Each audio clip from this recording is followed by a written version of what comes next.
we are going to talk about the COPD.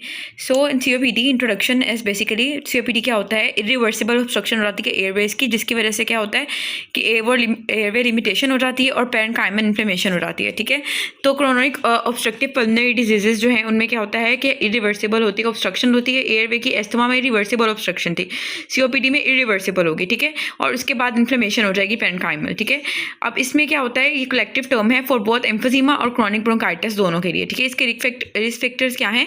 Smoking, the most important risk factor is smoking.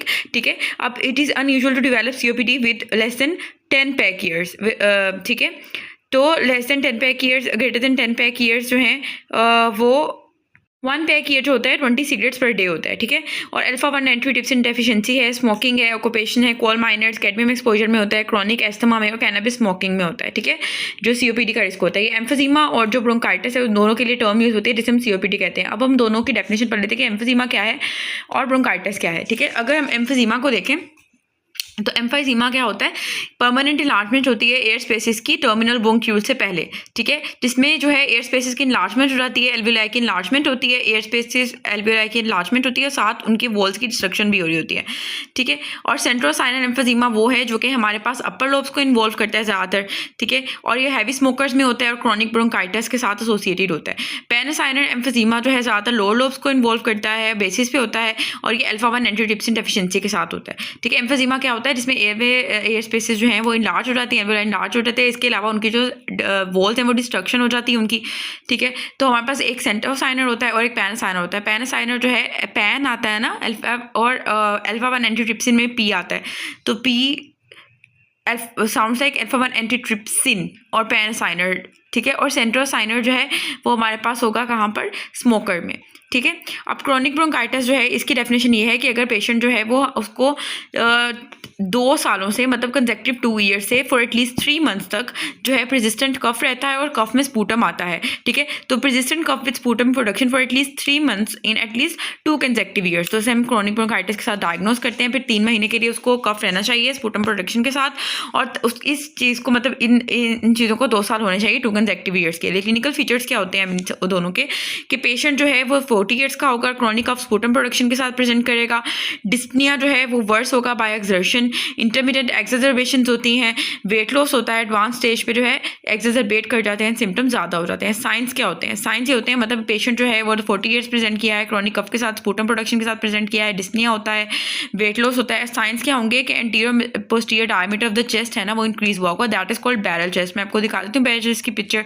उसके बाद जो breath sounds है वो decrease हुई होती हैं, हाइपर रेजोनेंट परकशन हो जाता है। जब आप परकशन करके देखते हैं एग्जामिनेशन में तो वो जो नोट्स आते हैं वो हाइपर रेजोनेंट आते हैं। ठीक है, इसके अलावा ब्रेथ साउंड्स डिक्रीज हुई होती हैं। इसके अलावा इंक्रीज एक्सपायरेटरी जो है रोंकाई होता है और वीज एक्सपायरेटरी इंक्रीज हो जाती है। इसके अलावा वेट लॉस होता है, कैचेक्सिया होता है, डायफ्रामेटिक एक्सकर्शन होती है, हेडेक होता है क्योंकि हमारे पास कार्बन डाइऑक्साइड की टेंशन हो रही होती है।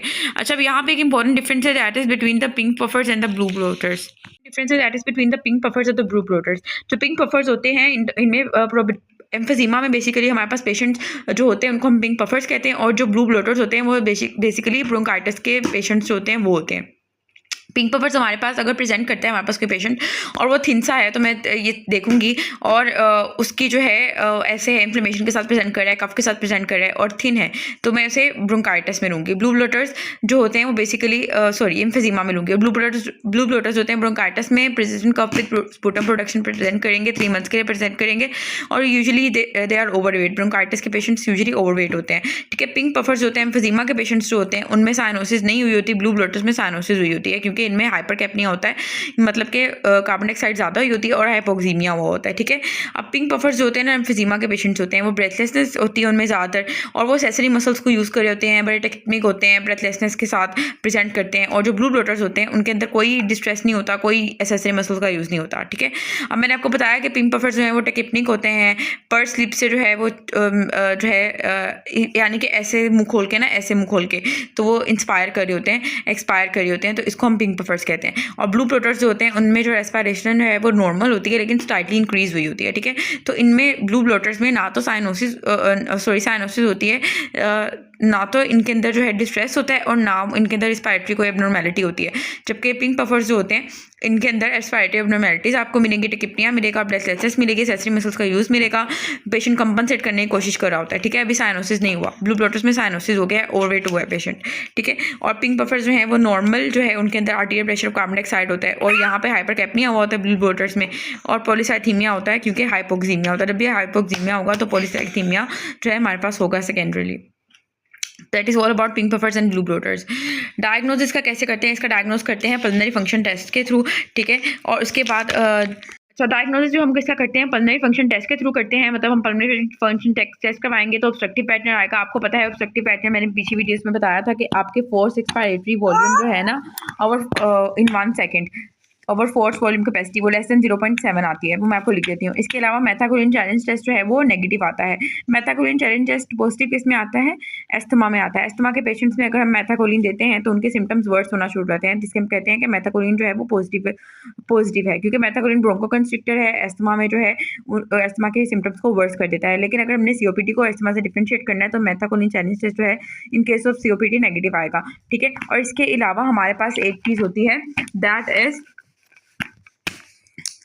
Diffusion capacity of carbon dioxide. ठीक है, अब हमारे पास डिक्रीज होती है diffusion capacity of carbon dioxide, that is DLCO। ठीक है, ये हमारे पास बेसिकली हमें बताता है कि how well the oxygen passes from alveolar spaces of lungs into the blood, यानी कि ऑक्सीजन जो है एल्वियोलर स्पेसिस से ब्लड में जो है वो किस तरह जा रही है, कितनी फास्ट जा रही है। तो हमें वो हम